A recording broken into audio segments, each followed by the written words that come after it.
안녕하세요. 토플 리딩 네 문제 먼저 같이 풀어볼게요. 지금 문제 보니까는 추론 문제 있고 애니메이션 문제 있고 지금 단어 문제 있는데 사실 리딩 문제 풀 때 뭐 한 가지 시간 절약의 팁이라고 하면은 리딩 공부 조금 해보신 분들은 아시겠지만은 단어 문제 같은 경우는 단어를 조금 외우다 보면은 이게 기계적으로 이렇게 쭉쭉쭉쭉 보면은 답이 선택되는 경우가 많아요. 그러니까 리딩 문제 푸실 때는 단어 문제 먼저 빨리 문제 넘기면 단어 문제 있으면은 바로 다 체크하고 넘어가고 어떤 문제가 날 기다리고 있는지 그런 것도 조금 확인해 볼 수 있고, 그러니까 저희도 이제 단어 문제 먼저 이제 해결하고 지금 나머지 문제로 넘어가 보겠습니다.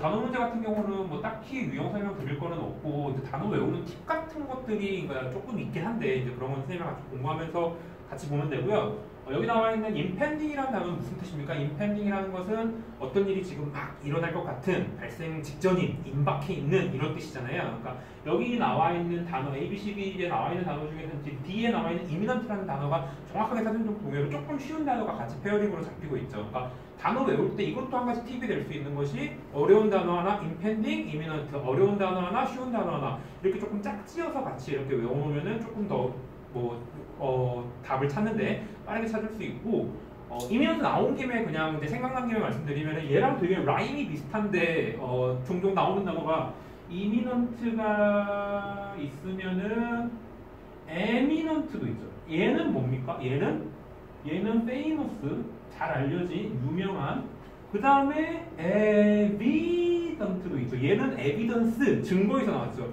그러니까 증거가 뭔가 애매하고 모호하면 안 되잖아요. 그러니까 evident 하면 얘는 명확한, 분명한, 그러니까 obvious랑 같은 단어로 이렇게 같이 출제가 자주 돼서 나오는 단어니까는 같이 외워두시면 되고, 그래서 impending이라는 단어는 사전적 동의어는 이제 imminent로 쉽게 찍어보면 되는데, 사실 제가 지금 여기서 하고 싶은 말은 보기 B에 나와 있는 omnipresent라는 단어에서 omni란 접두어, 그러니까 아까 단어를 외우는 방법 중에 하나가 이렇게 접두어나 어근 같은 거를 조금 쪼개서 외워놓으면 조금 도움이 되거든요. 오래 기억남고. 그러니까 omni란 접두어는 사실 all, 어디에나 있는 이런 뜻인가. all이라는 단어니까 omni, all present 존재하는, 어디에나 존재하는, 항상 존재하는, 우리 편지하는 ubiquitous라는 단어랑 같이 얘는 늘 짝지어서 나오는 단어니까 되게 사실 이면서도 더 중요한 단어라고 볼 수 있거든요.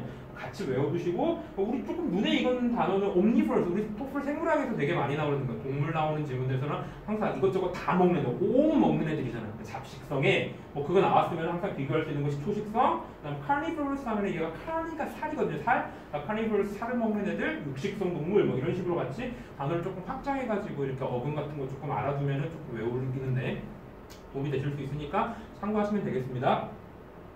자, 두 번째 나와 있는 단어는 simultaneous라는 단어입니다. 우리 중고등학교 다닐 때 항상 선생님들이 강조해서 simultaneous 나오면은 spontaneous랑 같이 이렇게 외우게 하잖아요. 그러니까 simultaneous, 우리 simulation 하는 것이 똑같은 환경을 만들어 놓고 동시에 내가 그 환경에 익숙해질 수 있게 이렇게 시험해 보는 것, 모의고사 본다, 이런 거 할 때 simulation 한다 이렇게 말하잖아요. 그러니까 simultaneous 하면은 얘는 항상 동시에 일어나는, 동시에 발생하는 이런 뜻이고, 얘랑 같은 동의어는 A, B, C, D 중에 C, concurrent에서 나왔어요. 그러니까 근데 concurrent도 되게 좀 중요한 단어여가지고 얘를 어근을 조금 찾아보면 얘는 사실 시작이 이제 concur라는 동사에서 출발을 하거든요.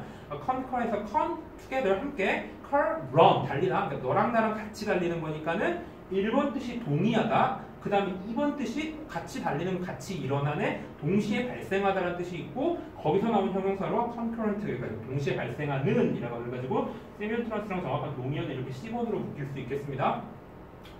나온 김에 spontaneous는 뭡니까? spontaneous는 어떤 일이 자연스럽게 발생, 자발적인, 자연 발생적인 이런 뜻이죠. 그러니까 기억하시면 좋겠고, 단어 문제 이렇게 해가지고 넘어가는 걸로 하고, 조금 더 중요한 이제 인프루언스 유형, 추론 유형으로 넘어가겠습니다. 그러니까 추론 유형은 말 그대로 추론하는 거죠. 어떤 걸 바탕으로 하냐면 지문에 나와 있는 사실을 바탕으로 지문에 드러나 있지 않은 내용을 추론해내는 내용이 이제 인프루언스 추론 유형인데, 그러니까 문제의 핵심은 사실은 이겁니다. 어떤 거냐면은 합리적으로 추론하셔야 된다는 거예요. 뭐 하시면 안 되고 소설을 쓰면 안 돼요. 그러니까 내가 머릿속으로 이랬지, 이랬어, 이러면 이럴 거야, 이런 너무 상상의 나래를 펼치시면 답이 너무 산으로 가버리니까 합리적으로 추론해야 되는데, 합리적으로 추론한다는 게 어떤 것인지 이제 같이 문제를 풀면서 지금 조금 보시면은, 자, 일본에 지금 이제 답이 되는 근거 문장을 선생님 두 개 지금 이렇게 골라놨습니다. 첫 번째 문장에서 화산활동이 지구 표면의 80% 이상을 만들어 왔고, 그러면서 그와 동시에 극적이고 뭔가 아름다운 풍경들을 만들어 왔다라고 그랬는데, 그리고 나서 다음 문장에서 근데 또한 화산활동은 인류에게 수천 년 동안 공포심을 주입시켜 왔대요. 그럼 다시 한번요. 얘는 주어진 사실이잖아요. 그럼 얘를 바탕으로 우리가 조금 생각을 해보면 이 화산이 80% 이상의 표면을 만들었고 뭔가 극적이고 아름다운 풍경을 만들기만 했으면 우리한테 두려움을 심어줄 이유가 없겠죠. 그럼 우리가 이제 이걸 바탕으로 추론할 수 있는, 합리적으로 추론할 수 있는 내용은 아, 이런 것들을 만드는 도중에 뭐 했겠구나? 뭔가 우리가 공포심을 갖게 할 만한 그런 행동들이 있었으니까 우리가 공포심을 갖게 않았겠어요? 그러니까 그런 걸 조금 우리가 유출해보면은 지금 나와 있는 답이 말씀드렸듯이 화산이 극적이고 좋은 풍경을 만들기만 했으면 공포심을 주입시킬 수가 없고, 그러니까 답은 C가 나셔요. Volcano often destroy as they create new feature. 그러니까 화산들이 종종 그것들이 새로운 특징들을 만들어내면서 뭔가 파괴적인 행동을 하기도 했다라고 하셔야 우리가 이제 합리적으로 추론 가능한 건데, 보기에서 조금 매력적인 게 있죠. 그러니까 A, B번은 조금 이렇게 넘긴다 하더라도 C번, D번 같은 것들이 조금 되게 매력적이잖아요. 그러니까 이러한 화산 활동을 예측하는 아이디어들은 모두 지금 본문에서 뭐라 그랬냐면은 문명을 도와준대, 목숨을 구하고 자원을 지켜줌으로써 문명의 인간에게 도움이 되는 것을 목표로 한다 그랬는데, 지금 보기에서 뭐라 그랬냐면은 improving people's quality of life, 사람들의 삶의 질을 개선시키는 걸 목표로 한대요. 그러니까 우리가 생각하기에 아, 목숨을 구하고 생명을 구하고 재산을 지켰어. 그러면 뭐야? 내 삶이 올라가겠지. 내가 열심히 이제 살아남았으니까 열심히 일해가지고 내 삶의 질을 높여야겠다라고 하는 거는 내 생각이잖아요. 이렇게 이런 식으로 비약이 들어가면 안 된다라는 거예요. 무슨 말씀인지 이해되죠? 거기서 좌절감을 느낄 사람이 충분히 있을 수 있죠.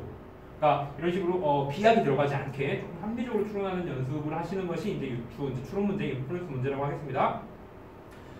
마지막 문제 풀어보셔야 될 건 rhetorical purpose. 그러니까 얘를 직역하면은 뭐 수사학적 의도 뭐 이런 문제인데, 그러니까 말 그대로 이 글을 쓴 작가가 이 글에서 어떤 단어, 특정 단어나 특정 대상을 왜 언급했니? 어떤 방식으로 언급하고 있니? 아니면 이 단락의 역할이 뭐니? 이런 것들을 물어보는 게 이제 rhetorical purpose 문제고요. 자, rhetorical purpose 문제는 이제 크게 말해가지고 다시 한번요. 이 단어, 이 구절을 왜 언급했니? why mention 문제랑 그 다음에 어떻게 언급했니? explain by 문제. 그 다음에 이 단락이 여기서 무슨 기능하고 있니? 뭐 서포팅을 하는 거니? 반대를 하는 거니? 뭐 이런 식으로 단락 기능을 물어보는 문제는 아닐 수 있는데, 지금 저희한테 이제 주어진 문제는 why mention 문제. 어떤 문제 왜 물어봤니? 그러니까 어떤 산 이런 마운틴 베스토리아스인가? 그 산 왜 물어봤니? 라고 지금 물어보는 문제니까 조금 이제 거기에 맞춰서 포커스를 맞춰 설명을 드리면은, 영어는 이제 글의 흐름 구조 자체가 포괄적이고 주제적인 내용을 두 발식으로 딱 던져주고 난 다음에 이제 거기에 대한 세부적이고 디테일한 내용을 밑으로 이렇게 좁혀가면서 나타나는, 그러니까 쓰여지는 글이 많단 말이에요. 그러니까 여기서 지금 나와 있는, 그러니까 음영 처리 얘를 왜 물어봤니까 얘가 어떤 구체적인 내용, 어떤 지역적인 내용이면은 얘를 언급한 이유는 그 위에 어떤 포괄적인 내용이 그 위에 언급되어 있겠죠. 그러니까 이 문제를 잘 풀기, 빠르게 시간 내에 빠르게 풀기 위해서는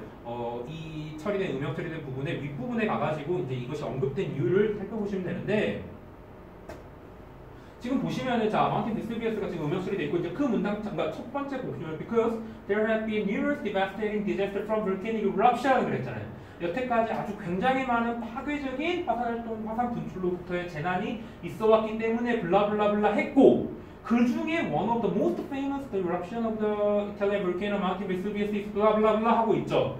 그 중에 가장 유명한 그 이탈리아 볼케이노 화산 폭발 중에 하나가 마운틴 베수비우스래. 그러면 얘는 왜 언급한 거예요? 위에서 뭐라 그랬어? 아름다운 산에 대한 예시가 아니죠. 위에서 뭐라 그랬어요? 이게 파괴적인